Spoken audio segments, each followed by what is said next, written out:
Le dernier quart d'heure de Smart Bourse chaque soir, c'est le quart d'heure thématique. Le thème ce soir, c'est le thème de la semaine, c'est celui de l'épargne salariale. Et nous prenons ce quart d'heure thématique pour évoquer la dynamique et les enjeux de l'épargne salariale en France avec Catherine Leroy à mes côtés, qui est directrice de l'épargne salariale et retraite chez Amundi. Catherine Leroy, bonsoir et bienvenue.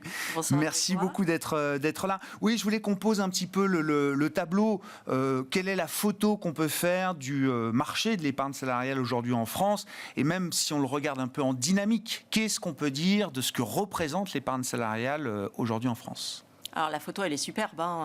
La photo, elle est pleine de couleurs, donc déjà elle est d'actualité puisqu'on est aujourd'hui, et je voulais juste le rappeler rapidement, au milieu de la semaine de l'épargne salariale. Donc c'est un rendez-vous annuel pour lequel Amundi est sponsor, et très heureux d'être sponsor depuis l'origine, et qui vise donc à mettre sous les feux de la rampe l'épargne salariale et inciter les entreprises et les salariés à s'y intéresser. Donc l'épargne salariale aujourd'hui, c'est quoi ? Je crois qu'il y a un chiffre qui est assez parlant. L'AFG vient de publier ses résultats. C'est 188 milliards. 188 milliards d'euros d'encours détenus par les salariés dans un dispositif d'épargne salariale. Ça, c'est un chiffre qui a été en un tout petit peu plus de 10 ans multiplié par plus de 2. Alors certes, sous l'effet marché, la valorisation des actifs, mais aussi sous cet effet boule de neige avec lequel de plus en plus d'entreprises versent à de plus en plus de salariés des primes de plus en plus importantes. Je comprends. Donc ce sont des dispositifs qui se diffusent, qui s'élargissent dans l'écosystème des entreprises françaises, et ça va continuer. La loi aide beaucoup à ça, Catherine ? Alors la loi aide beaucoup à ça, toute la réglementation qui incite de plus en plus d'entreprises, et des entreprises de taille de plus en plus petite, à s'équiper et à proposer des dispositifs de partage de la valeur. Mais ça s'accélère aussi sous l'effet de la tension du marché du travail et du fait que ces dispositifs d'avantages sociaux sont vraiment considérés de plus en plus par les salariés comme un critère de comparaison, de choix, de différenciation de l'entreprise. Donc ça devient le must-have finalement de l'entreprise pour être choisi par un candidat. La prochaine étape, c'est le segment des entreprises entre 10 et 50, c'est ça, Catherine ? Enfin, la prochaine étape, c'est la loi partage de la valeur et de la transposition de l'accord national interprofessionnel signé l'année dernière par les organisations syndicales et les organisations patronales, et qui amène au sein de toutes les mesures, et elles sont toutes importantes, mais disons qu'il y en a deux qui sont particulièrement prégnantes pour l'épargne salariale. D'une part, c'est le fait de contraindre une entreprise de 11 à 49 salariés à proposer à ses salariés au moins un dispositif de partage de valeur, c'est-à-dire soit de l'intéressement, de la participation, de l'abondement, ou la prime de partage de la valeur. Et la deuxième mesure qui est en lien avec ça, c'est la possibilité donnée aux salariés d'investir cette prime partage de la valeur dans un plan d'épargne salariale, un plan d'épargne entreprise ou un plan d'épargne retraite, pour la défiscaliser, puisque l'idée est de pouvoir traiter la prime de partage de la valeur comme de l'intéressement, et en cible, lui associer les mêmes caractéristiques fiscales et financières. Ce qui m'intéresse particulièrement quand on est dans une émission comme Smart Bourse, c'est de comprendre ce que les salariés font de cette épargne. On parle en permanence du taux d'épargne global des ménages français, 17-18%. Quand on regarde la structure et la décomposition de l'épargne en France par rapport à une épargne anglo-saxonne ou américaine, évidemment que l'épargne financière est beaucoup plus... Je dis financière, celle qui est investie sur des supports financiers et qui n'est pas que sur des comptes courants ou sur des livrets traditionnels. Est-ce qu'il y a des spécificités liées à l'épargne salariale, justement, de ce point de vue-là, Catherine ? Alors, la première chose qu'il faut dire, déjà, c'est que les salariés, ils investissent cette prime. Parce qu'en fait, quand l'entreprise verse la prime de participation en intéressement, ils ont deux choix. Soit ils perçoivent en cash directement, à quel cas ils sont soumis à l'impôt sur le revenu, soit ils l'épargnent dans un plan. Et ils l'épargnent, puisque de façon assez régulière depuis quelques années, ils sont 7 sur 10 à choisir d'épargner cette somme dans leur plan. Donc ça, c'est déjà un premier signe très important. Le second signe important, c'est que, y compris l'année dernière, je rappelle, il y avait un contexte inflationniste assez important, des marchés qui étaient très volatiles en début d'année. Ils auraient pu cash in l'épargne. Exactement. Et ils ont continué de la placer. Ils ont continué à placer dans les mêmes proportions. Et ils continuent à les placer, on va dire, aux 3/4 sur des supports exposés vraiment au marché financier, puisque malgré la remontée de l'attractivité des fonds monétaires, il n'y a quand même que à peu près 25% des sommes qui sont investies sur du monétaire. Le reste est investi véritablement en actions, en obligations et en diversifié. Et il y a vraiment une spécificité dans l'épargne salariale qui est celle de l'actionnariat salarié. Et l'actionnariat salarié, le fait de pouvoir investir en actions de sa propre société est le premier levier d'investissement des épargnants. Alors, chez Amundi, on a une place, une position un peu spécifique puisqu'on accompagne, on va dire, 8 entreprises du SBF 120 sur 10 qui lancent des opérations d'actionnariat salarié. Donc, on est peut-être un petit peu biaisé dans nos emplois.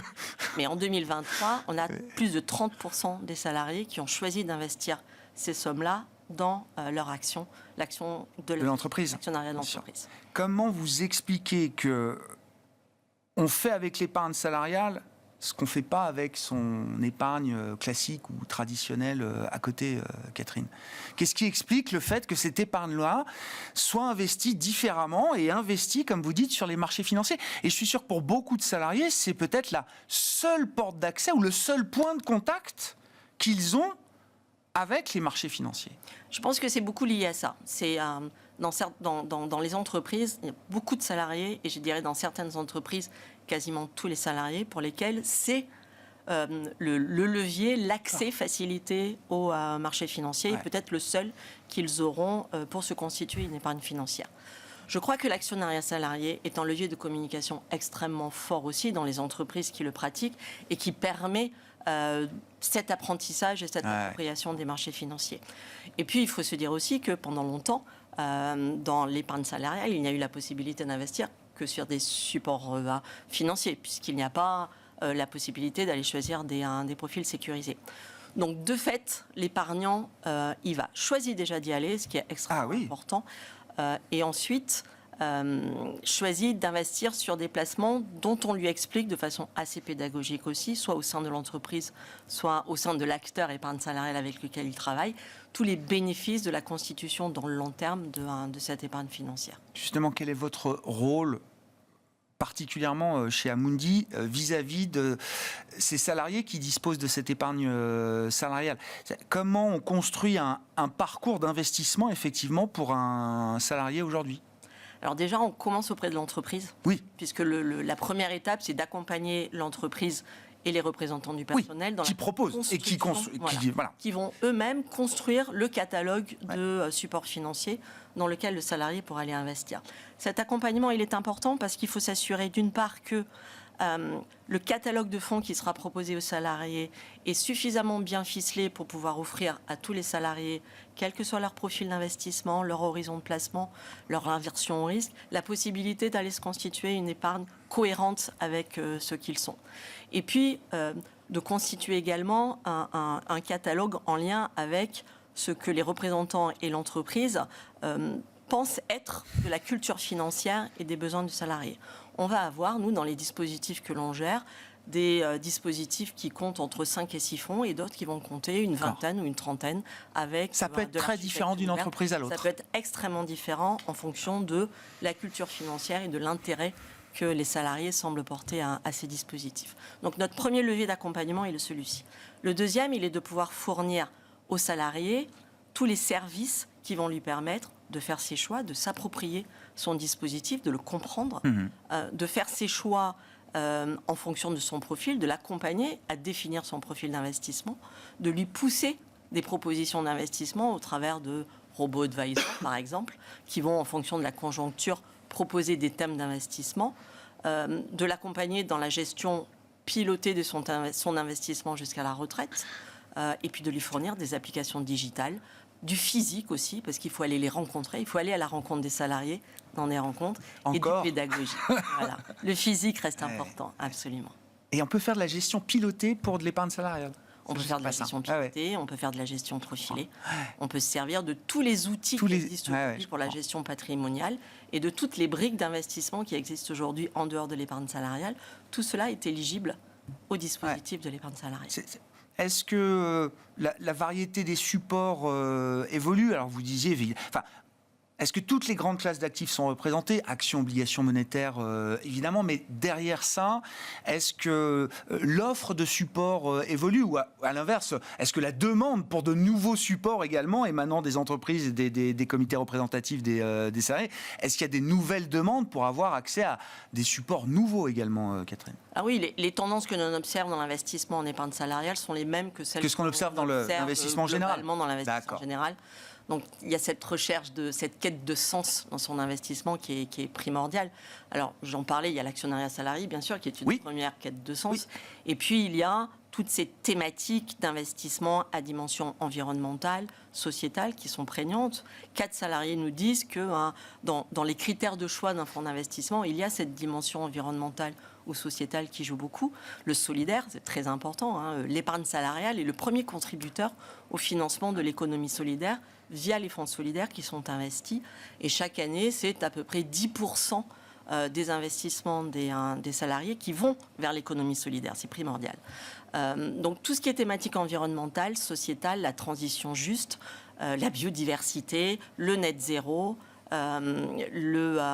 l'éducation et le solidaire. Et c'est des supports qui sont demandés. Quand vous les rentrez dans un catalogue ou quand l'entreprise les rentre dans son catalogue, c'est des supports qui ont du succès. On n'en rien au forceps dispositif d'épargne salariale. Il y a de la demande forcément. Et on a de la demande très forte. L'épargne salariale vient de nourrir la politique RSE, la stratégie RSE de l'entreprise. Et les fonds choisis et sélectionnés viennent eux aussi nourrir les valeurs de l'entreprise, quelle qu'elle soit. Et vous l'avez rappelé, si on entre dans une période structurelle de tension entre l'offre et la demande sur le marché du travail, tous ces éléments d'incentive, d'attractivité des talents sont des éléments de plus en plus stratégiques même pour 80% des directeurs RH interrogés nous disent que l'épargne salariale est un vecteur de différenciation dans le recrutement des collaborateurs. Merci beaucoup Catherine. Merci d'être venue nous parler de cette semaine de l'épargne salariale et de la dynamique et des enjeux de ce marché de l'épargne salariale en France. Catherine Leroy était l'invitée de ce quart d'heure thématique de Smart Bourse, directrice de l'épargne salariale et retraite chez Amundi.